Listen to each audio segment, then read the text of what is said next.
ఈ యుద్ధం వల్ల రెండు దేశాలు కూడా నష్టపోయాయి. భారత్ తక్కువగా నష్టపోతే పాకిస్తాన్ తీవ్రంగా నష్టపోయింది. ఆర్థిక పరంగా, సైనిక పరంగా, అంతర్జాతీయ సంబంధాల పరంగా పాకిస్తాన్ తీవ్రంగా నష్టపోయింది. పాకిస్తాన్కి కలిగిన నష్టం ఏంటి అంటే ఏం చెప్తారు? ఇక్కడ ఒకటేనండి, నేను ఒకదాన్ని అంగీకరించను. భారతదేశానికి నష్టం కలిగిందంటే నేను చెప్తాను దీని తర్వాత భారతదేశానికి ఎన్ని ప్రజలను. కానీ పాకిస్తాన్ విషయంలో ఇది చావు దెబ్బ అండి. ఎంత చావు దెబ్బ అంటే తన అస్తిత్వం ఉంటుందా లేదా అనే దాన్ని పాకిస్తాన్ బలాలు బలహీనతలను బయటపెట్టిన యుద్ధం ఇది. భారతదేశం పూర్తిగా తన సంపూర్ణ శక్తిని అంతటిని, సంపూర్ణ బలాన్ని ఉపయోగించి పాకిస్తాన్కి ఇచ్చిన మెసేజ్ ప్రపంచానికి మెసేజ్లు ఉన్నాయి. ముఖ్యంగా పాకిస్తాన్ ఏ విధంగా నష్టపోయిందంటే తన అస్తిత్వాన్ని కోల్పోయింది. చూడండి, భారత పాకిస్తాను ఈ 3 రోజులు 4 రోజులు యుద్ధం చేస్తుంటే అక్కడ బలూచిస్తాన్ ఏమైంది?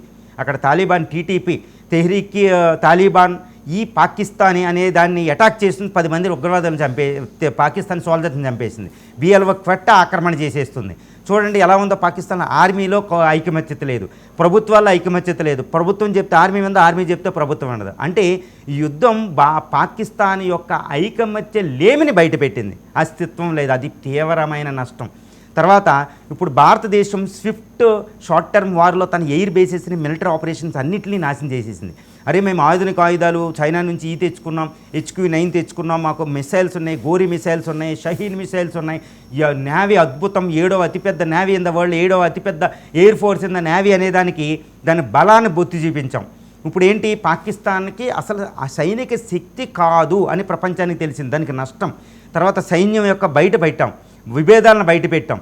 అంటే చూడండి, తర్వాత ఆర్థికంగా నష్టపోయింది. నేను ఏదో వరల్డ్ బ్యాంక్ దగ్గరికి వెళ్ళి $1.3 బిలియన్ ఏదో శాంక్షన్ చేసుకుంది. అది కూడా తప్పకుండా ఏదో మన మాట వినాలి, పిచ్చోడి చేతిలో రాయి ఉంది కదా, ఏదో పెడితే దాని మాట ఉంటుందని అమెరికా అవన్నీ శాంక్షన్ చేసినాయి అంతే.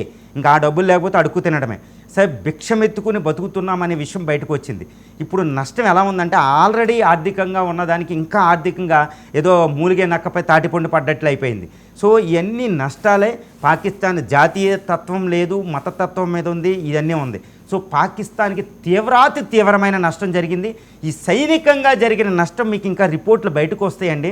ఇస్లామాబాద్ నిన్న కల్నల్ ఖురేషీ గారు చెప్తున్నారు, సోఫియా ఖురేషీ గారు ఒక మాట అన్నారన్నమాట. పాకిస్తాన్ ప్రధానమంత్రి ఛాలెంజ్ చేసేసింది ఒక కల్నల్ సోఫియా ఖురేషీ. ఏమన్నా తెలుసా?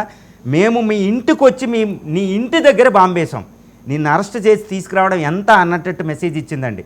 అంటే పాకిస్తాన్ ఎంత విలవిలలాడిపోయిందో యుద్ధ విరమణ దాకా మీకు అర్థమవుతుంది అనుకుంటా.